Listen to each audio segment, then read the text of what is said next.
Hello guys, welcome back to my channel. If you're new here, welcome, and if you're a returning subscriber, welcome back. Thank you so much for engaging with my content. Thank you for your likes, your shares. I really do appreciate.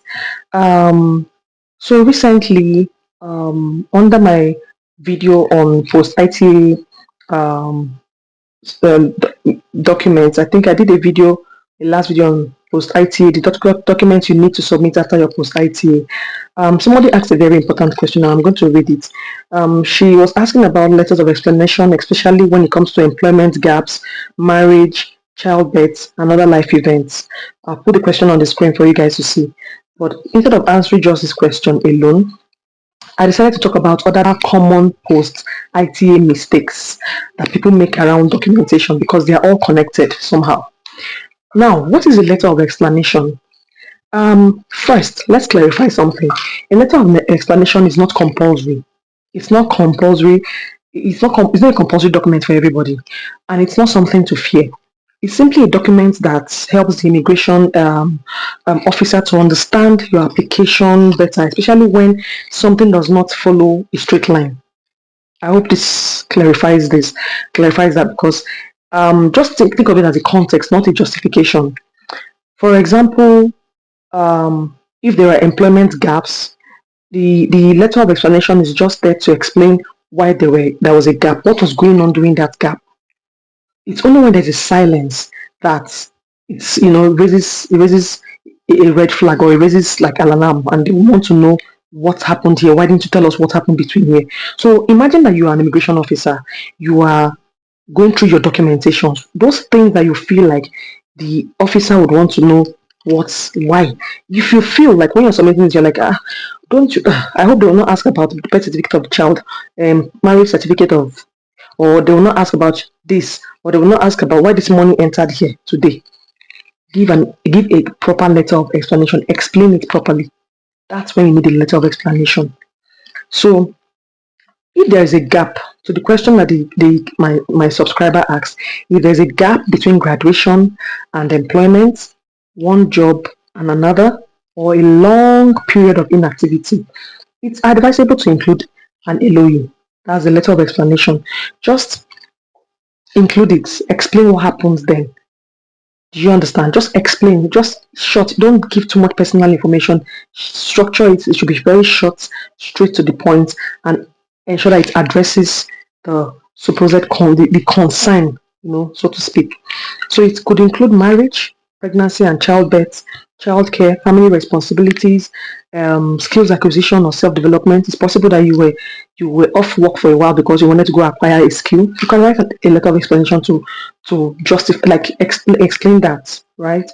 They are normal life events. Actually, these are normal life events. IRCC is not expecting that you have a robotic life path. Things can happen. They just want to know what you were doing during that time. So a key thing to remember is that gaps are not a problem. No, it's just the unexplained gaps and the silence. That's I call it silence because I'm going through your documentation and I'm seeing this. Why? Why are you not telling me? And it just shows that you're proactive when you write a letter of explanation. It shows you're being proactive. It shows that you're dotting your I's and you're crossing your T's. You're making sure everything is detailed. And the officer could even overlook some mistakes, minor errors, when they see that you're being proactive. So one major post-ITA mistake that people make is a lot of people that they assume that if a document was not explicitly requested, then it's better not to say anything. It's not entirely true. How do you guys see it? Because post-ITA is not a time to hide information or hope it just goes unnoticed. It's the time to clarify and align everything. So if something on your timeline may raise a question, explain it upfront. It just saves you.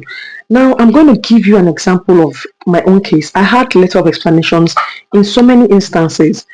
First, like when I was explaining my proof of funds, of course, like many of us, we did not have, okay, I won't say like many of us, let me just not just assume, but a lot of people did not have their funds kept for a long period of time. In our case, we had properties that we did not sell immediately. We probably were just waiting for it to appreciate, and we said, okay, when this whole plan, is it's come to the point when they ask us for proof of funds, we will sell the property, and would show evidence that we sold the property. So in my case, when the funds did not come, were not in the account for 6 months, for a very long time. Part of the funds were in the account for over 3 months. Then when we sold the properties, we also did that, and we had to explain. So when I wrote a letter of explanation, I gave a detailed letter of explanation. There's so many accounts. I didn't use one account. I used like about two accounts, and the account that was even used was not even my account. It was my husband's account. So he also wrote me a letter authorizing me unfettered access to his account, which is another important thing to note. When you have your proof of funds and is in your spouse's account, he should write a letter authorizing you to that you have access to that. And that should be, I will talk about that in another video, maybe when I talk about proof of funds in detail. So I had that letter which covers me, and I also had a letter of explanation just for my proof of funds. Now I had so many letters of explanation. This was my own way of just making sure everything is detailed. Some persons may just have a letter of explanation that just puts everything that you need to explain: your education, your employment, your whatever it is you want to explain. They could just put everything in one letter of explanation. But I had to do mine because there were different sections where I uploaded these various documents. Your proof of fund documents is separate from where you upload your form, where you upload your reference letter, your personal details, your family documents, and all of that. Right, where if you have your children, there are different places where you upload your children's passports, your dependent, your spouse's passport, so many things like that. So um it's some people can decide to put theirs together, but in my own case, I separated it.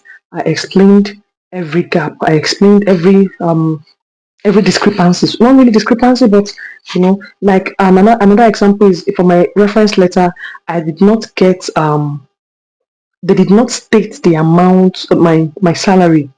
Was it a salary? Yeah, I think they did not state my salary in my reference letter because I had worked in that bank for almost 10 years. So I had grown over the years, and they just stated my reference. They just stated my employment record, my job description, what I was doing, for the period I was working in the bank. And all I just did was I requested for pay slips from my HR. They gave me the pay slips for a period for like 6 months, I think. I can't remember right now, but I gave it some pay slips, and I also um, um, I also I also added my bank statements. Now, some people will say, don't put your bank statements, right? Just put your pay slip and your reference letter, which is fine. Like I said earlier, that did not request for some documents does not mean that it's not necessary. So in my case, I put the bank statement. Some people they didn't put it, and it was fine. Their pay slip and the reference letter was okay, which is fine. Some visa officers would overlook it, but we have some of them that really want to go detailed. They want to say, see, okay, so I want to see evidence that this money was actually paid into your account. Since you did not tell us that it was passing through your account, or you didn't give us a cash certificate to show that it was paid to you as cash, proof that you actually were paid that money. Do you understand? And that's something that you wouldn't want to have a back and forth. So in my case, I did all of that to avoid, you know, the time lag back and forth with them. So that was what I did in my case. And for my reference, for my proof of funds, I also had a reference letter, and I explained everything. I explained the purchase of land. I even went as far as taking pictures of the lands that were sold and the other properties that were sold, stuff like that. I also went ahead to upload the deed of the land deed. This is just me going extra mile just to ensure that nothing, you guys will not, they won't even see anything to say, oh, why didn't you do this? Why didn't you do that? I explained everything to the letter. I explained everything. And I'm trying to remember something else that I explained. I also, like I said, over explaining is a mistake a lot of people make. Don't over explain. Just go straight to the point. Make it clear. honest and straight to the point. Straight to the point. Don't go about saying, "Oh, my baby was sick on this day, and I forgot, I had to do this. Please, my apologies. This is an official. This is a process, an official process. So you don't need any life history, or any too much talk. You understand? Just go straight to the point. No emotional letter. Just a professional. Is a professional document, a professional explanation. Just dates, activities, consistency. Consistency really matters, because if there are gaps that you cannot explain, that's where they begin to suspect a foul play. So please, now another question is: do you need proof for everything? The short answer is no. You don't need proof for everything. If proof exists, attach it. If it does not, please explain clearly. Explain clearly, especially if it's something that is not requested for. If you feel it's something that can be overlooked, please explain. If it's something that you probably need an attorney to explain, or notarized document to explain, please get it. Don't assume that in case they ask, you might not ask. Don't ask. Don't even. This is not the time to say I pray over it or this and that. Just ensure that everything is in line. All the things that you explained in your when you were applying, when you were filling your profile, populating your profile. Ensure that all the documents are in line, and you'll be fine. Okay. So well, my own advice is that many successful PR applications submit letter of explanation. That's the truth. They submit letter of explanation. Submitting it does not weaken your application. In many cases, it strengthens it. So your goal is simple. Just make it easy for the officer to understand your story. So if you'd like me to, I think I'll try to see if I can get a sample of letter of explanation. Letter of explanation is not a big deal. It's just, in my case, I just had a sheet.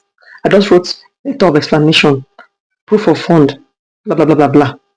Then I submitted that one. Another letter of explanation for reference letter. Another letter of explanation. Another thing I even did. This is just a bonus tip. For your proof of funds, right? In our case, we had our funds in the foreign currency and in Naira.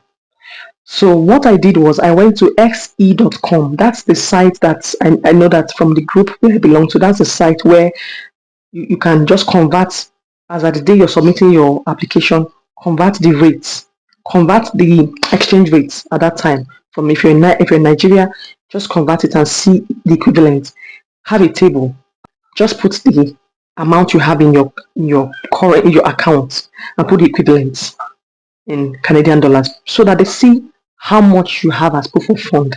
And then at the bottom you can write this was gotten from xe.com as a so date. You see how detailed that is? Very detailed, and that's what I did. And these are things I learned from the communities and the groups I belong to. This is not what I just thought about by myself. I got different people's experiences. In the groups, you'll see people that they'll say they rejected this, the mistakes they made. We learned from their mistakes, and that was what helped us in our applications. So it's important that you belong to communities. You cannot do this alone. I keep saying it. You cannot do this alone. So please try to ensure that you explain everything. Explain. I think maybe one of the reasons why I was a bit more meticulous or detailed in my own explanation was because I'm a banker, and we deal with a lot of compliance issues, documentations. We look. I mean, we look through errors, and we see through to see if there are any hidden stuff that the ordinary eyes cannot see. But I think that was what helped me. But this is why I'm sharing my experience and sharing the tips that helped me, to ensure that to avoid any rejections or refusals. As long as you have a consistent and truthful profile, you don't have a problem. Just get the necessary documents, explain. Even if there are some cases where in employment, the HR will refuse to write some things. If you feel like that thing can go through without the company raising, and I mean without the IRCC officer raising an eye or something, you could actually just write a letter of explanation.